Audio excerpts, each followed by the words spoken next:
Hello बच्चों, I hope you all are doing good at your homes. So today we are going to study Unit 3 Fibers and Fabrics. हमारे chapter का नाम है fibres and fabrics.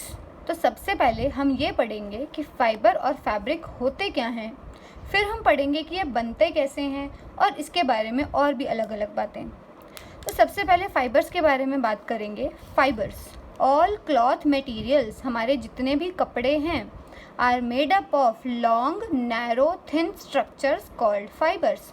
तो जैसे मेरे पास एक ये क्लॉथ मटेरियल है, ये मेरा एक क्लॉथ मटेरियल है। अगर मैं इसको ध्यान से देखूं तो मैंने इसको जब ध्यान से देखा तो ये पतले पतले थ्रेड्स नज़र आए मुझे। तो इन थ्रेड्स को जब मैंने बाहर निकाल लिया तो इन थ्रेड्स में से भी अगर मैं इसको भी और छोटा करती जाऊं तो हमें बहुत ही छोटे छोटे पार्टिकल्स हमें बाहर मिलेंगे। वो छोटे छोटे पार्टिकल्स जो थ्रेड से भी छोटे होते हैं, बहुत ही छोटे छोटे, उन्हें हम कहते हैं फाइबर्स। फाइबर्स हमारे लॉन्ग, लंबे, नैरो और थिन स्ट्रक्चर्स होते हैं।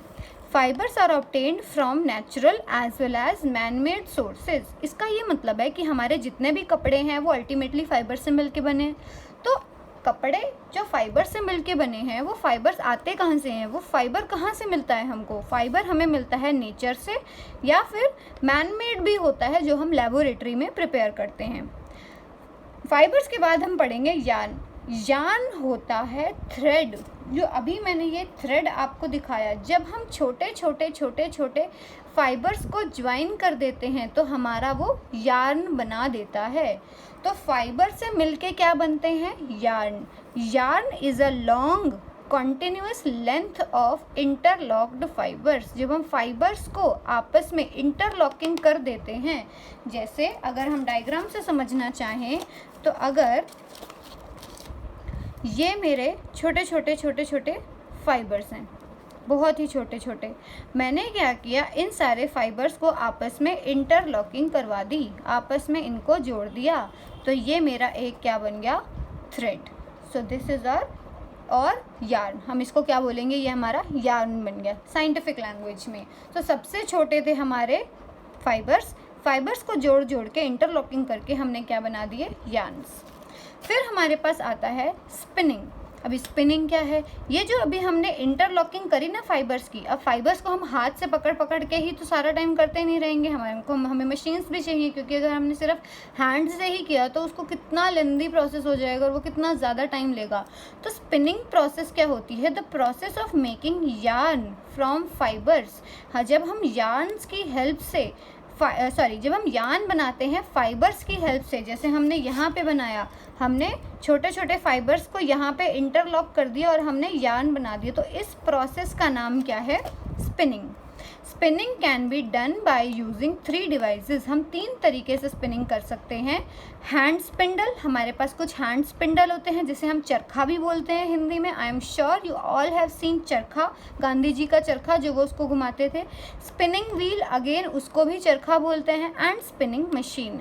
तो हमारे पास ये 3 अलग अलग मेथड्स हैं जिससे हम स्पिनिंग करते हैं। Hand spindle, spinning wheel and spinning machines. उसके बाद हम बात करेंगे फैब्रिक की। फैब्रिक मतलब वो जो क्लॉथ है वो हम लेके आते हैं, जो हम मार्केट से कपड़ा लेके आते हैं, अनस्टिच्ड कपड़ा, उसे हम कहते हैं फैब्रिक। जब हम मार्केट में जाते हैं शॉप पे तो हम उन्हें बोलते हैं कि फैब्रिक दिखा दो। जब वो अनस्टिच्ड होता है तो हम उसे फैब्रिक, वो कैसे बनता है? जब हमारे बहुत सारे ये जो थ्रेड्स हैं या बहुत सारे ये जो यार्न्स हैं ये आपस में कनेक्ट होते जाते हैं, तब हमारा क्या बनता है? तब हमारा फैब्रिक बन जाता है। जैसे हमारे पास एक यार्न ये है,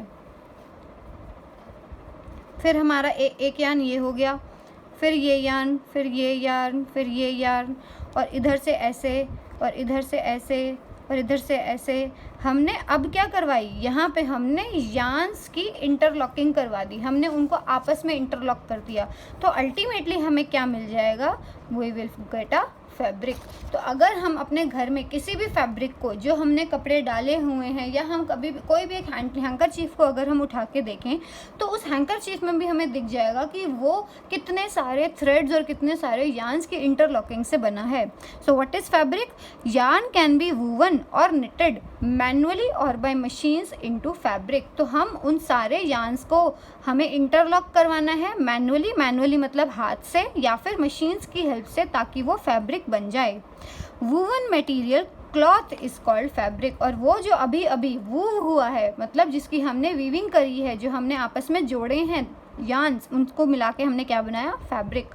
fabrics are made by yarn by using these two methods. तो हमें दो मेथड यूज़ कर सकते हैं, हम फैब्रिक बना सकते हैं। एक होता है knitting, second one is weaving. अब ये निटिंग और वीविंग क्या होते हैं, अब हम ध्यान से समझेंगे। निटिंग और वीविंग दोनों ही यार्न से मिलके हमें फैब्रिक बना के देते हैं, लेकिन दोनों का प्रोसेस में सिर्फ एक ही डिफरेंस होता है। वो क्या है?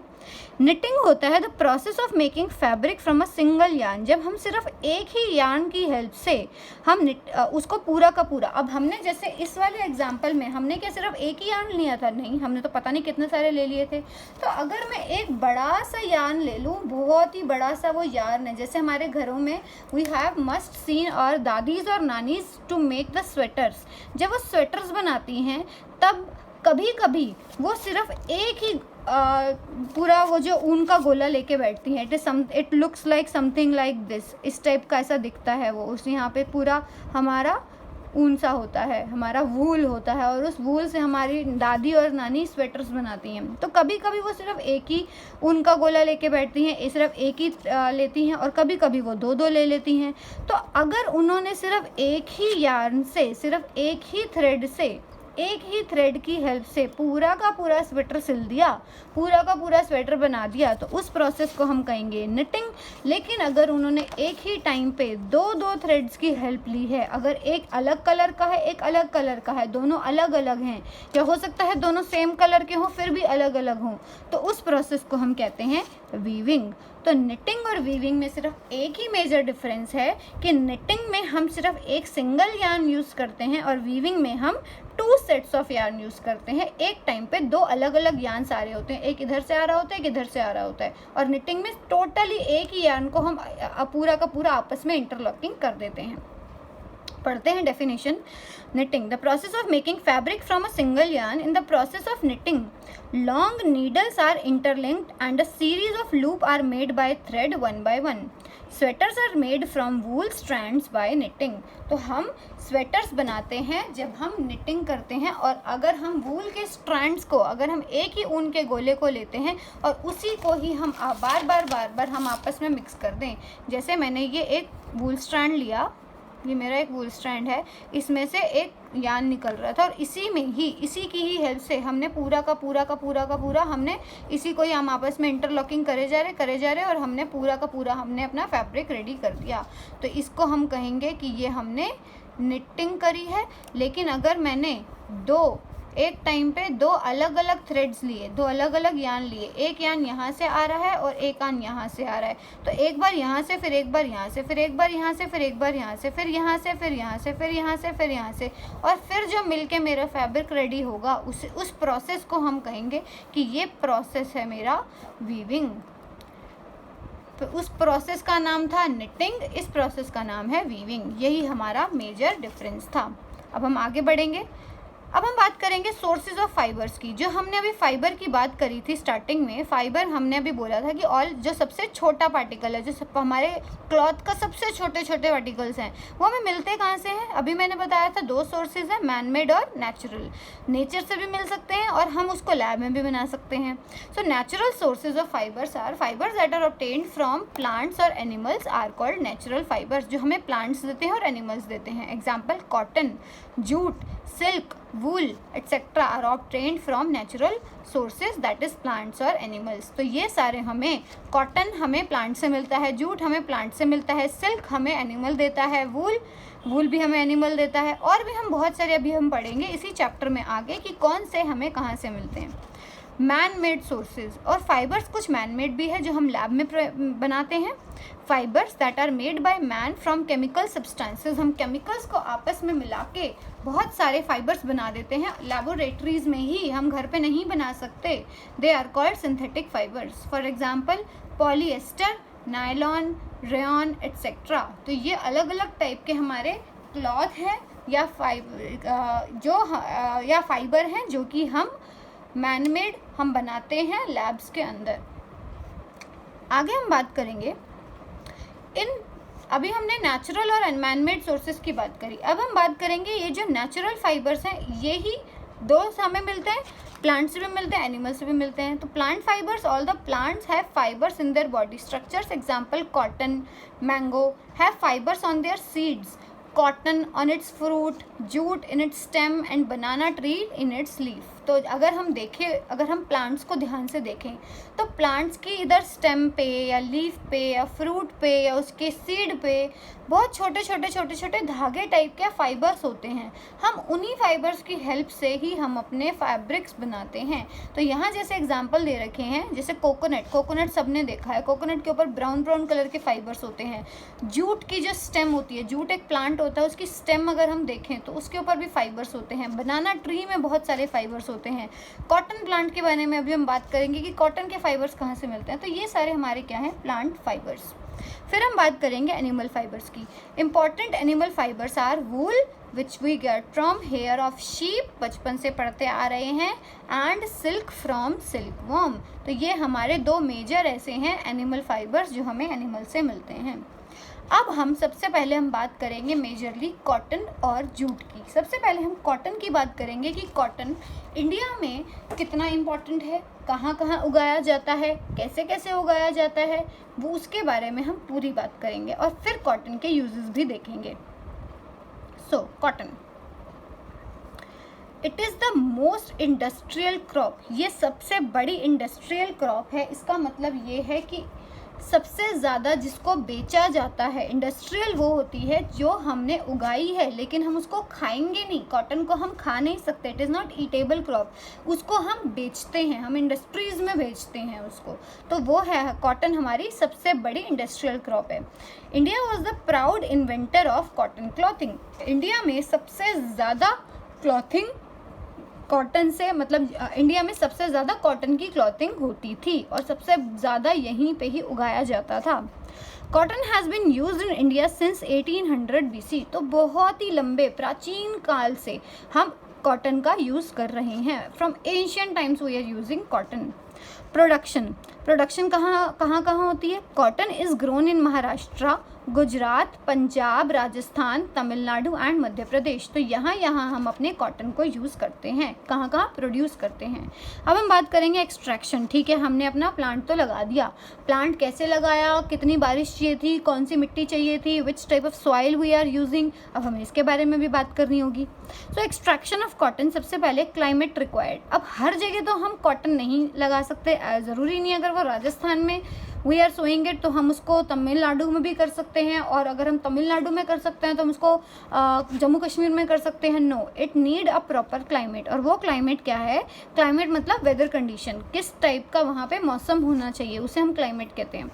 क्लाइमेट कैसा चाहिए हमें? Cotton plants need warm climate, cotton को उगने के लिए वार्म मतलब गर्म क्लाइमेट चाहिए। इट नीड्स वार्म क्लाइमेट, जहाँ थोड़ी गर्मी रहे।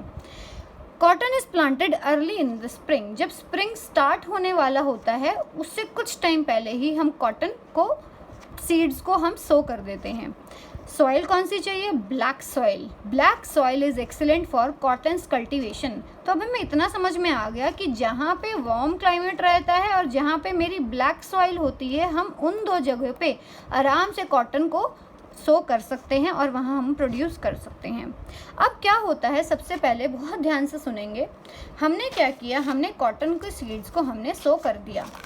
अब हमने क्या किया, थोड़ा टाइम वेट किया, विंटर्स होते होते व्हाट हैपन्स, सी सबसे पहले स्टेप नंबर 1, ये हमारी ब्लैक सॉइल थी, ब्लैक सॉइल में हमने सीड्स को सो किया। ये हमने सो किया था जब स्प्रिंग स्टार्ट हुआ था, फिर समर आएगा, फिर ऑटम आएगा, धीरे धीरे धीरे धीरे मेरा प्लांट ग्रो होना स्टार्ट होगा, धीरे धीरे इसमें लीव्स भी आनी स्टार्ट होंगी, ये लीव्स आनी स्टार्ट हुई। फिर उसके बाद इसके अंदर एक कॉटन का फ्रूट आना स्टार्ट होगा और उसे हम कहते हैं कॉटन बॉल। इसके ऊपर छोटे छोटे छोटे छोटे फ्रूट्स आने स्टार्ट होते हैं कॉटन के प्लांट के ऊपर। अब क्या होगा, जब ये प्रॉपर राइप हो जाएंगे तब ये फूट जाते हैं।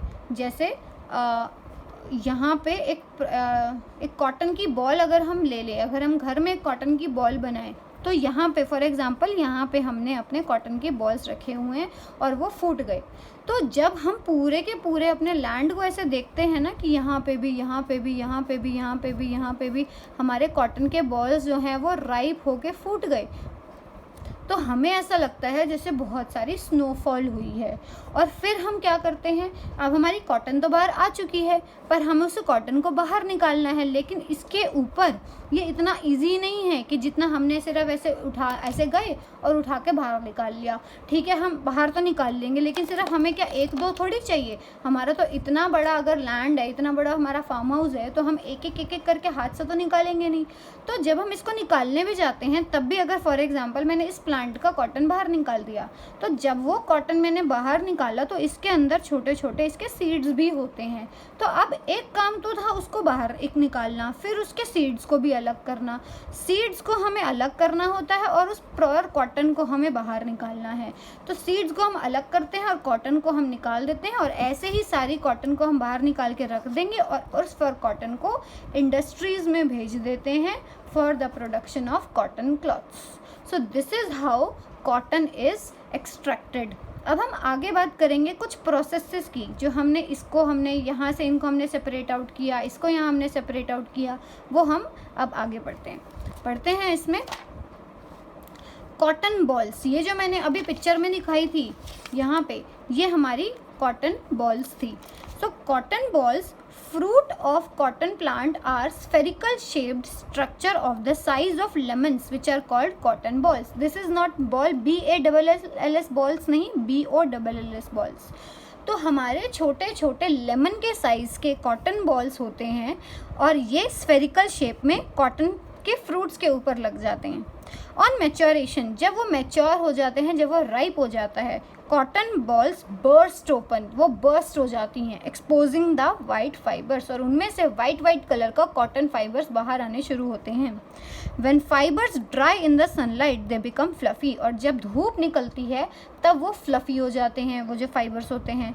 Cotton fibres are obtained from cotton balls, और वो जो फाइबर्स हैं वही हैं जो हमारी कॉटन होती है। फिर हमने क्या करना था, कॉटन तो हमने बाहर निकाल ली, अब हमने क्या करना था, हमने उसके सीड्स को बाहर निकालना था, और उस प्रोसेस को हम बोलते हैं ginning. The process in which seeds from cotton are pulled out by steel combs is called ginning. तो अब हम क्या करेंगे, हम बहुत सारी कॉटन को उसकी सीड्स के साथ इकट्ठा करके बाहर निकाल देंगे। फिर हम बड़े बड़े स्टील कॉम्स लेके आते हैं, और वो स्टील कॉम्स क्या करते हैं, सारे के सारे सीड्स को साइड कर देते हैं और सारी की सारी कॉटन, प्योर कॉटन को साइड कर देते हैं। So this is how we have extracted our cotton. Then we will study what are the uses of cotton. Cotton is used in manufacture of textiles as an absorbent in hospitals. जब हमें blood आ रहा होता है, हमारी bleeding हो रही होती है, तो सबसे पहले डॉक्टर क्या करता है, वो कॉटन के ऊपर एक डेटॉल लेके आता है और वो हमारी बॉडी पे लगाते हैं। तो why only cotton, why nothing, कुछ और नहीं, बिकॉज कॉटन जो है वो बहुत अच्छा एब्जॉर्बेंट होता है। As fillers in mattresses, pillows and quilts, तो जो हमारे मैट्रेसेस होते हैं, जो गद्दे होते हैं जिनके ऊपर हम सोते हैं, जो तकिए होते हैं या हमारे सोफ़े होते हैं, उन सब में हमारे जो फिलर हैं, फिलर मतलब जो अंदर भरा हुआ है, वो क्या है, वो भी हमारा कॉटन का फाइबर है। As a main raw material for manufacturing of rayon and paper industry. जो रेयन होता है हमारा एक मैन मेड फाइबर, तो रेयन को बनाने के लिए और पेपर इंडस्ट्री को पेपर बनाने के लिए हमारा बहुत बड़े अमाउंट में हमें कॉटन चाहिए होता है। फिर हम बात करेंगे, यहाँ तक हमारा ख़त्म हो गया कॉटन। अब हम बात करेंगे जूट की। It is the most extensively used fibre next to cotton. India में कॉटन सबसे ज़्यादा फर्स्ट नंबर पे आता है और सेकंड नंबर पे आता है जूट, जो इंडस्ट्रियल लेवल पे आता है। In India jute is mainly grown in West Bengal, Bihar and Assam. तो हमारे कहाँ कहाँ पे जूट ग्रो किया जाता है? वेस्ट बंगाल में, बिहार में और असम में। अब हम आगे पढ़ेंगे कि हमारा जो जूट का एक्सट्रैक्शन हुआ है वो कैसे हुआ है। Extraction of jute. Jute plants are cut at the time of flowering stage. The cut plants are grouped at different places in fields for few days when most of the leaves dry up and fall down. उसके बाद plants are tied in small bundles. The bundles are made to sink in stagnant water of pond for few days when the gummy skin roots out from stems to separate fibers. The process is called retting. Fiber is extracted from retted jute plant by hand with jerks and pulls. तो हम क्या करते हैं, सबसे पहले हम ध्यान से देखेंगे, हम जूट के, हमने सबसे पहले क्या किया, जूट के प्लांट्स की सोइंग करी, हमने सीड सो कर दिए। धीरे धीरे धीरे धीरे आफ्टर अ सर्टेन टाइम हमारा जूट का प्लांट बनना शुरू होगा। पहले वो प्लांट बनेगा, बनता जाएगा बनता जाएगा बनता जाएगा बनता जाएगा, फिर उसके ऊपर लीव्स आने स्टार्ट हो गई। अब जब हमें ये लगा कि हमारा प्लांट मैच्योर होने वाला है, इसकी फ्रूटनिंग होने वाली है या फ्रूटनिंग बिल्कुल स्टार्ट हुई है, हमें पूरा फ्रूट से इसका कोई काम नहीं है, we need little small fruits, या फिर हमें फ्रूट्स नहीं चाहिए, हमें क्या चाहिए, हमें इसकी स्टेम्स चाहिए। तो हम क्या करते हैं, हम इन सब की कटिंग कर देते हैं। हमने कट करके इन सब की स्टेम्स बाहर निकाल के रख ली, ये हमारी स्टेम्स हैं इन प्लांट्स की। हमने इनके बंडल बना लिए, बंडल ऑफ स्टेम्स, हमने इनके बंडल बना लिए। फिर हम क्या करेंगे, हम इन बंडल्स को पानी के अंदर डाल के रख देंगे। हमने बहुत सारा पानी लिया और पानी के अंदर इसको डाल के रख दिया। पता है क्या होगा, हम जब अब इसको कुछ दिन के लिए हम इसको इसके अंदर रखेंगे, कुछ दिन के बाद जब हम बंडल्स निकालेंगे स्टेम्स के, तो ये जो स्टेम है ना, फॉर एग्जांपल ये स्टेम थी, तो इसकी जो स्किन है, इसकी स्किन के ऊपर से फाइबर्स निकलते हुए हम इतने इजीली, हम ऐसे लगेगा जैसे फॉर एग्जांपल अगर ये एक स्टेम है तो ऐसे करके हम ऐसे पूरा ऐसे इसको छील देंगे तो हमारा पूरा का पूरा फाइबर बाहर आ जाएगा। तो इस प्रोसेस को बोलते हैं, ये जो फाइबर्स मैं इसको निकाल रही हूँ, इस प्रोसेस को बोलते हैं रेटिंग, RETTING। और ये जो मैं बार बार इसको भी निकालूंगी, फिर अलग अलग करके सारे स्टेम्स को बाहर निकाल के हम उसकी स्किन को बाहर राउट आउट करते हैं, हम उसको निकालते हैं, हम उसको सेपरेट आउट करते हैं, रेटिंग करते हैं। और जो अब हमारा ये इसकी स्किन आ गई, फिर उसकी आ गई, फिर अलग अलग स्टेम्स की हमने सबकी जो फाइबर्स थे, फाइबर्स की स्किन को हमने इकट्ठा कर दिया। और जब हमारी वो बहुत सारी हो गई तो हम उसको भी इंडस्ट्रीज़ में भेज देंगे ताकि वो उसको मिला के फैब्रिक्स बना सकें जूट का। So this is how we extract jute. सबसे पहले हमने सो किया, ग्रो कब तक किया, जब तक वो मैच्योर ना हो जाए। फिर हमने क्या किया, उसकी कटिंग कर दी, कटिंग करके उसकी स्टेम्स को हमने पानी के अंदर रख दिया, कुछ दिन तक रखा, फिर हमने उसको बाहर निकाला स्टेम्स को एक एक करके और उसकी रेटिंग करी, उसकी स्किन को छीलना शुरू कर दिया। जैसे हम पीलिंग करते हैं, whenever we eat apple, जब हम एप्पल खाते हैं तो उसकी स्किन को उतार के खाते हैं, ऊपर से हम उसकी पीलिंग करते हैं। तो सिमिलरली हम इसकी भी पीलिंग करते हैं। तो पीलिंग करके जो बाहर आई है, जिसकी स्किन बाहर आई है, वो हमारे फाइबर्स होते हैं जूट के, और उन जूट के फाइबर से हम जूट के प्लांट्स प्रिपेयर करते हैं, जूट के फैब्रिक्स प्रिपेयर करते हैं। Then we will study uses of jute. It is extensively used for making gunny bags, potato sacks, carpets, curtains, coarse clothes, ropes, etc. तो हम सब ने देखे हैं जूट्स के यूजेस क्या क्या हैं। गनी बैग्स, हमारे बैग्स बने होते हैं, पोटैटो सैक्स, जिसमें हम अगर हम सब्जी मंडी जाते हैं तो वहाँ पे हमारी बहुत सारी जो वेजिटेबल्स होती हैं, वेजिटेबल्स हमारी पोटैटो वो हमारी, उनको हम बोलते हैं सैक्स। सैक्स को अगर हम डिक्शनरी में चेक करेंगे तो सैक्स मीन्स बोरी। तो बोरियों के जो बने होते हैं वो हमारे जूट के बने होते हैं। कारपेट हमें पता है जिसके ऊपर चलते हैं। कर्टेंस घरों के, कोर्स क्लोथ्स रोप्स, ये हमारे सब जूट के बने होते हैं। और आजकल these days fine quality of jute is also use for making jute fabrics. अगर हम जूट में कुछ अलग से हम उसको इतना स्मूथ कर देते हैं जूट को कि वो हम उसके कपड़े भी डाल सकते हैं, क्योंकि जूट अगर नॉर्मली देखा जाए तो बहुत रफ़ होता है, तो इतने रफ़ फैब्रिक को डालना पहले पॉसिबल नहीं होता था, लेकिन अब हम उसके अंदर उसकी क्वालिटी को अच्छा करके उसको हम डाल भी सकते हैं, उसको हम एज अ क्लॉथ वियर भी कर सकते हैं। अब हमारे दो मेजर हो चुके हैं, कॉटन और जूट। अब हम कुछ अलग फाइबर्स पढ़ेंगे जो हमारे यूज़फुल हैं। सबसे पहले हम पढ़ेंगे कॉयर के बारे में। Coir, it is the fibre obtained from the outer covering of the husk of the cotton. हमने कोकोनट सबने देखा है, हमने कोकोनट के ऊपर ब्राउन कलर के फाइबर्स होते हैं, वही हम सेपरेट आउट करेंगे, उन्हीं फाइबर्स को बोलेंगे coir. Usually coconuts are left in water for few months. हम कोकोनट्स को काफ़ी महीनों तक पानी के अंदर डाल के रख देंगे। The husk is then separated from the nut and beaten with wooden mallets to get the fibre. फिर हम उसको हाथ से सेपरेट आउट करेंगे और हम उसको ज़ोर से बीट करेंगे तो आराम से बाहर निकल आएंगे। Coir is use to make several household products like rope, floor covering and also as a stuffing in mattresses and pillow. तो वो जो कॉयर है जो अभी हमने कोकोनट से बाहर निकाला है, उसका हम क्या यूज़ करेंगे? हम रोप बना सकते हैं, हम फ्लोर की कवरिंग बना सकते हैं, या हम मैट्रेसेस और पिलो के अंदर उसकी फिलिंग भी बना सकते हैं। सेकंड आता है सिल्क। सिल्क कहाँ से मिलता है? सिल्क वॉर्म से मिलता है, लेकिन सिर्फ हमें इतनी नॉलेज ही इनफ नहीं है कि वो सिल्क वॉर्म कहाँ पे, कौन से प्लांट पे होता है। वो प्लांट होता है mulberry plant. Silk is obtained from the cocoons of the larvae of mulberry silkworm. Mulberry silkworm के cocoons होते हैं, वो हमें सिल्क देते हैं। फिर सिल्क और silk cotton, they both are very different. Silk अलग है, कॉटन अलग है, और सिल्क कॉटन अलग है। You definitely ask your mom, she will give you a live example at your homes. उनके पास डेफिनेटली अलग अलग टाइप के फैब्रिक्स होंगे। She will tell you what are silk, what is cotton and what is silk cotton. Silk cotton is another plant fibre that is commonly used as a stuffing in pillow, sleeping bag and life jacket. This fibre is obtained from the silk cotton tree. एक type का tree होता है silk cotton tree, also called kapok. उस tree का नाम है कैपॉक। The fruits of the kapok tree contain fibers that are light and fluffy like cotton. उसके भी जैसे हमने कॉटन को एक्सट्रैक्ट किया था, कॉटन को हमने कैसे एक्सट्रैक्ट किया था? उसके फ्रूट में से फ्रूट बर्स्ट आउट हुआ था और हमने कॉटन बाहर निकाल ली थी।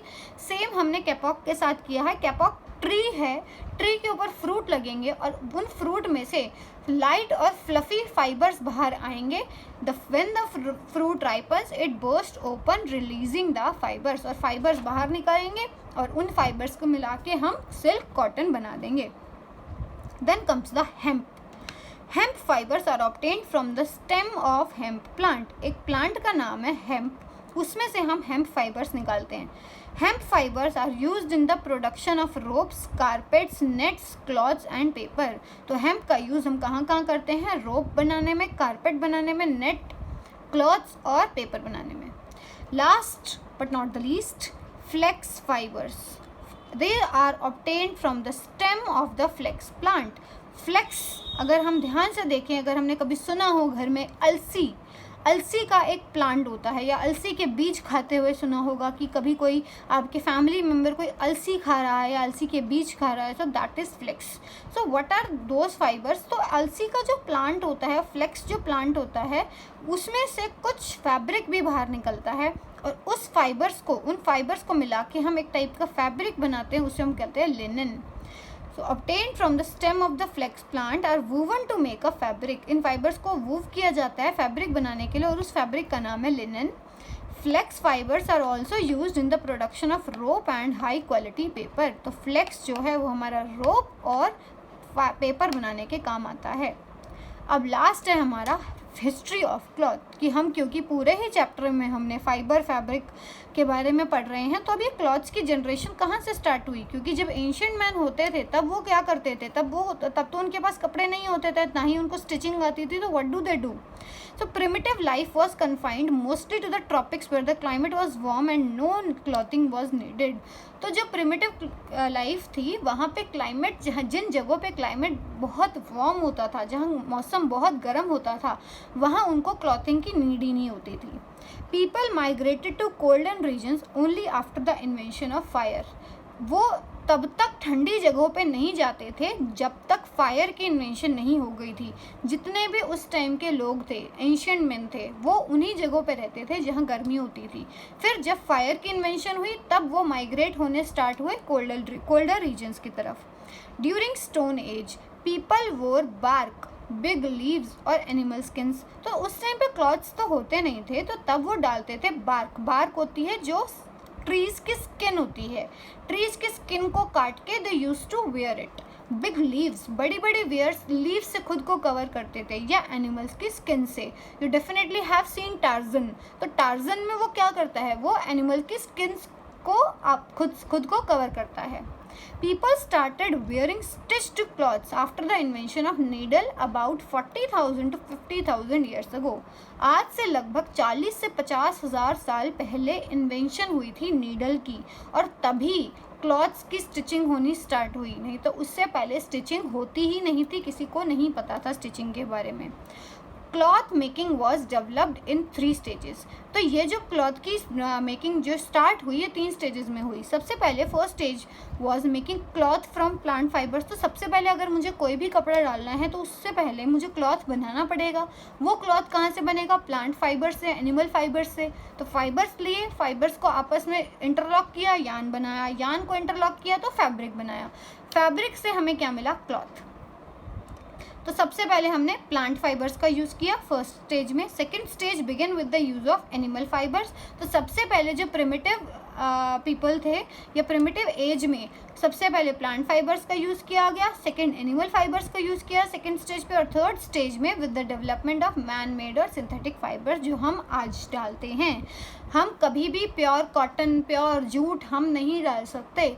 What ever we are wearing right now, it is definitely it is a man made or a synthetic fiber, because synthetic fibers जो होते हैं वो हमारे लिए ज़्यादा बेटर भी होते हैं और कम इकोनॉमिक भी होते हैं। so that's why we use third stage man made fibers right now.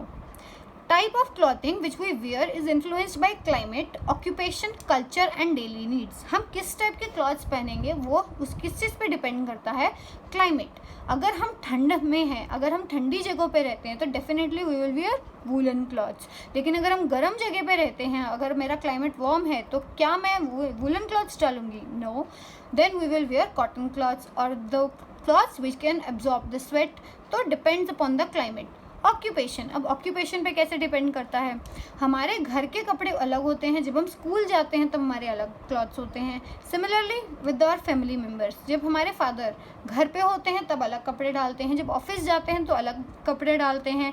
और अगर वो office, it depends on office to office also, may be अगर वो हो सकता है there are so many people in our surroundings in our school also, जो school के पियन हैं और जो स्कूल के टीचर हैं, उनके जो हमारे क्लॉथिंग्स है they are different, we all have different dresses. Boys की ड्रेस अलग है, गर्ल्स की ड्रेस अलग है। कल्चर, हो सकता है कि हमारे कल्चर में कुछ के कल्चर में चुन्नी ओढ़ते हैं, कुछ के कल्चर में स्कर्ट्स डालते हैं, कुछ के कल्चर में फुल स्लीव्स के कपड़े डालते हैं, कुछ के कल्चर्स में शर्ट्स डालते हैं। तो we have so many cultures and daily needs also. तो दे आर सो मेनी अलग different influences by which we wear the type of clothings. All fibres are not suitable for making cloth.